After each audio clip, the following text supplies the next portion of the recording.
Tuh, oke.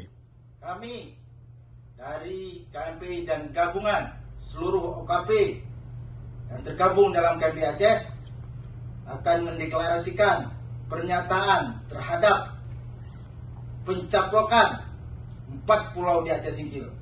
Yang pertama, menuntut Presiden Prabowo untuk menjaga perdamaian di Aceh dari segala potensi lahirnya kekecewaan akibat kebijakan yang keliru yang menyebabkan keresahan bagi masyarakat Aceh.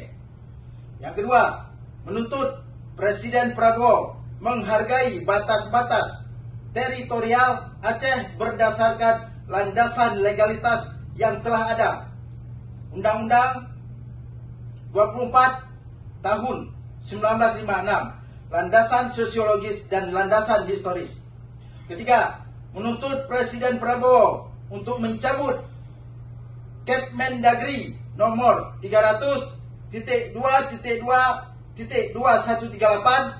tahun 2025 tentang pemberian dan pemutakhiran kode serta data wilayah administrasi pemerintahan dan pulau.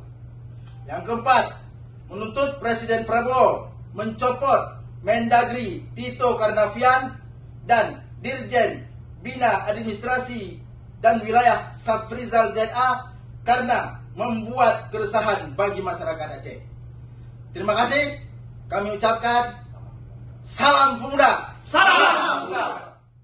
Oke.